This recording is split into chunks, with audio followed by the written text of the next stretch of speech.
Welcome back. I hope that you are staying home, being safe and all. Same here. I'm in my apartment for 3 weeks now. So it gives me enough time to buy stuff and then review them for you. So this is one such video about the LG 34-inch WL850 IPS ultrawide monitor. And I also bought a previous model WL750, but I already returned it.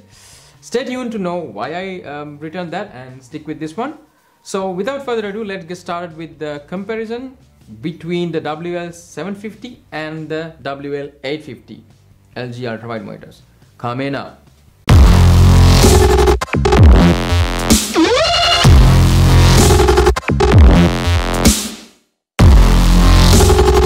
Welcome to my channel. I do a lot of tech reviews of smartwatches, smartphones, laptops, smart home devices, and now monitors. And I use it for them for a certain period of time and give my personal honest opinion from a consumer perspective. So if you like this kind of content, make sure that you subscribe and hit on that bell notification button for all the updates from my reviews. So let's get started. A few weeks back, my company asked everyone to stay home and do home office. So here I am going through the third week of self-quarantine, but it also accelerated my requirement to buy a new monitor for me. I've been wanting to buy a monitor for a long time, but this situation kind of accelerated my decision process. So initially I had 3 monitors in my mind, but before going into that, let me explain 2 of my main requirements that I will be using my monitor for. Probably it will be the same for you, so stay tuned. The first one is, if you don't know already, I'm a full-time software engineer, so any monitor would do, 16:9, 20:9, it doesn't matter. But as long as I can pull up 2 simultaneous programs at the same time, like source codes at the same time, I'll be fine. It doesn't matter if I have IPS, TN or VA, it doesn't really matter. But the second requirement I have is I do YouTube videos and I need to edit them for you. So for that I needed a monitor which has kind of a color accuracy, because I'm not a professional video editor or a photographer, so slight changes of the color wouldn't really matter, but still having some kind of a color accuracy would be nice. And also to edit the videos, the timeline, if I have more space for the timeline, that will be much better. So that's why I thought of maybe I should go with an ultrawide, that means 21:9 aspect ratio and an IPS screen. That choice is not actually easy to find. I needed an ultrawide monitor, IPS. I don't usually do gaming on this monitor because I have a separate setup, my PlayStation and my TV for that. So I needed an IPS monitor, ultrawide, and it should not be curved because most of the 34-inch monitors are curved. And I don't need that because when you do graphic designing and the grids will be curved and it will screw up your mind. So I didn't really want to do that. So it was very limited selection that I had. With those requirements in our mind, let's talk about these 3 monitors that I explained. All of these 3 monitors are 34-inch, 21:9 aspect ratio. That means, so the first monitor was an older generation one. That's the LG34WL850, not the curved one, the flat one. And I didn't choose it because it's the old version and it only had the Thunderbolt 2, which means it is not future-proof. It's an older generation. Both my Dell XPS 15 and my MacBook Pro has Thunderbolt 3. So that means if I needed a future-proof solution, I should go with one with at least Thunderbolt 3 or DisplayPort 1.4, and it didn't have that, so it was out of the list. So there were very close calls between the other 2 monitors. The second one is the LG34WL750. That's also an ultrawide monitor. I also bought that actually. I did buy it, but I had to return it because you'll know why.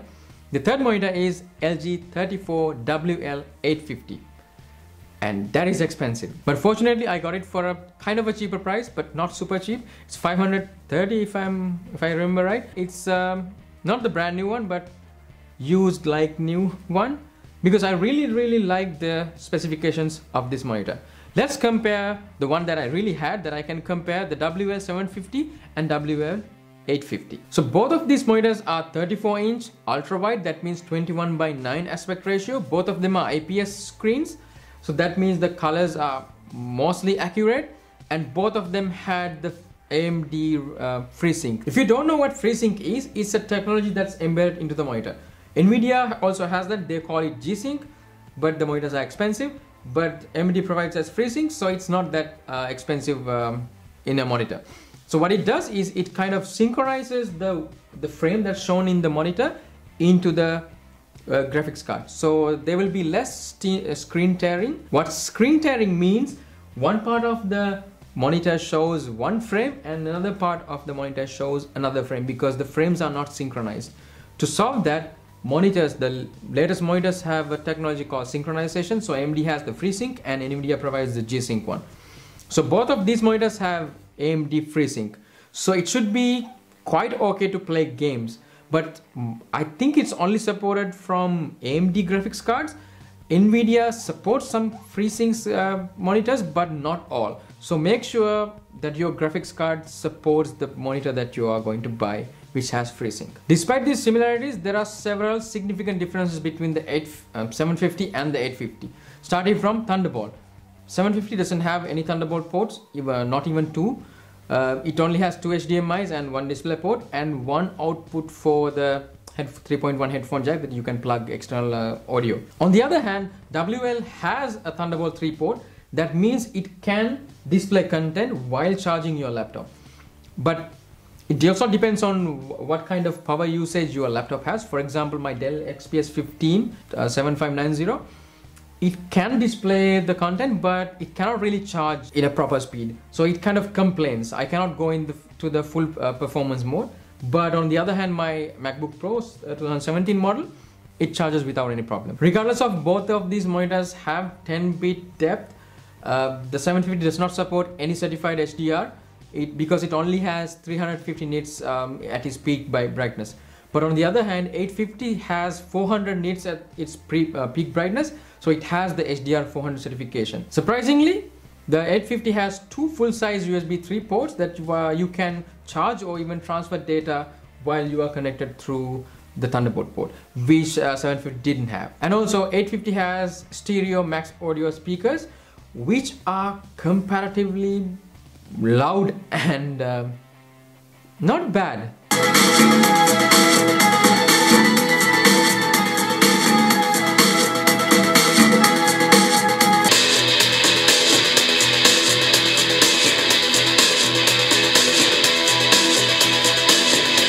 Both of these monitors are really good for media consumption because it's 21 by 9. At the first glance, these two monitors are pretty much identical until you turn them on, because the 750 has the picture quality was not up to the standards, or at least my expectation, because the retail price of that particular monitor was around 550 euros.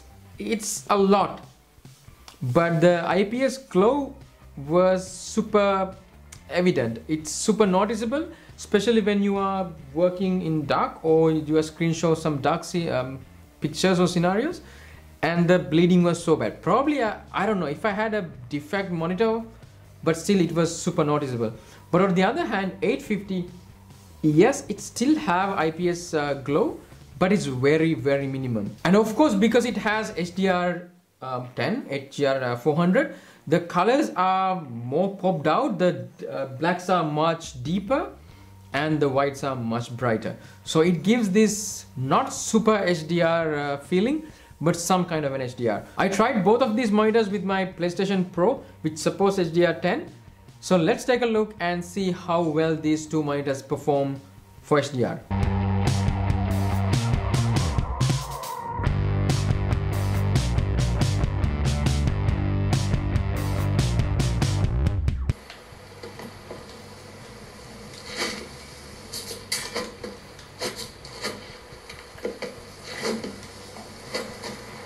In my opinion, 850 does a pretty good, decent job in the HDR department, which has the darker blacks and brighter whites. And also the colors are much accurate than the 750. But if you are not that much into the color accuracy, if you are doing normal productive stuff, in the first place you shouldn't be buying either of these two monitors. You should go something like the J series, which has the VA panels.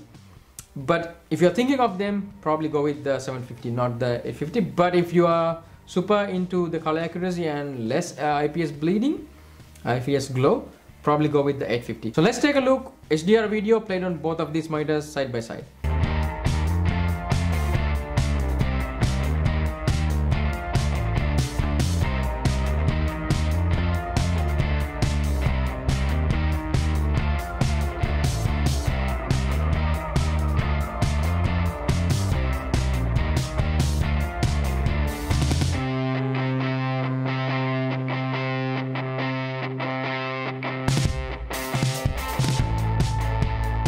I also played pretty much dark video on both of these monitors, and the IPS glow on the 750 was much evident than the 850.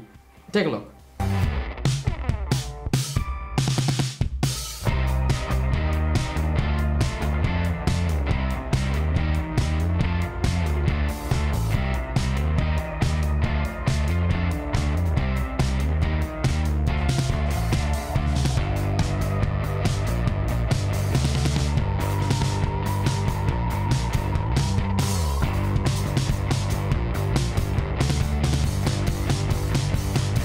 If you're only doing programming, word editing, web browsing, in the first place, you shouldn't be buying this expensive monitor. If you really need to buy either of these monitors, the programming, the text quality of either of these monitors are not that different. So it's almost identical.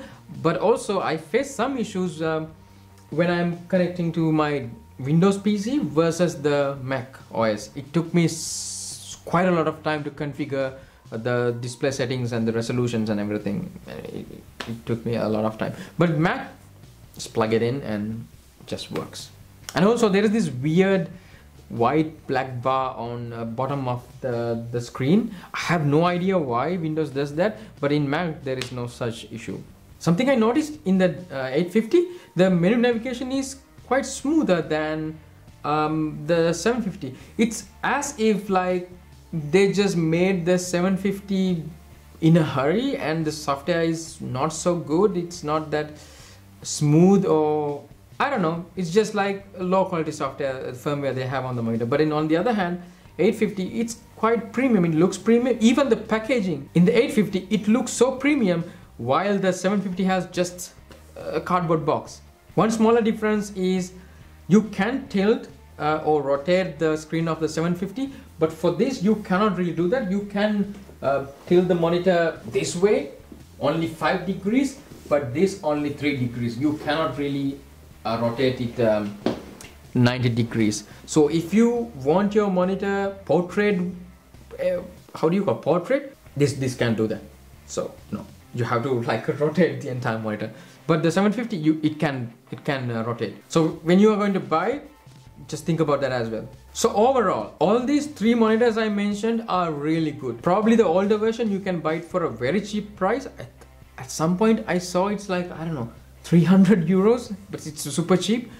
But if you need the latest generation, these are 2 options that you can consider: the 750 or the 850. There are some other models like the J series which doesn't have IPS display. So if you are gaming, probably go for that one, because that has higher refresh rates. If you want to plug these monitors into a PC, probably go with the 750 because it has 2 HDMI and 1 display port. It doesn't have Thunderbolt, but shouldn't be a problem. It doesn't have speakers, but it has an audio jack. But why do you need that? Because of course you can plug a separate sound system from your PC itself. If you are mainly focused on laptops, or you need to get the most out of the Thunderbolt 3 and want to be future proof, go with the 850. The only problem of this monitor is the price, because it retails around 950 euros. That's insanely expensive. To be honest, I don't really see the point of this being that expensive. Probably around, I don't know, 600 euros. It's more fair. But fortunately, I got it around 530 from Amazon. Not a brand new one, but the used but like new one. And actually it is like new. It's almost brand new. So if you want to buy this monitor, pay close attention to the prices of the monitor in the used section. They have really good deals for almost new monitors. So the golden question: which type of monitor you should buy? It totally depends on your requirement, right? I mean, don't just buy a monitor just for the sake of buying it. Think of your requirements and then decide what type of monitor you need. Do you need a gaming monitor? Then don't go with IPS one, because they usually have less frame rate, like 60 Hz, or some expensive monitors have 144 Hz, but they are like super expensive. So probably you should stick with a VA panel, and most of them are curved, so to give an immersive experience of gaming. So probably go with an VA panel monitor.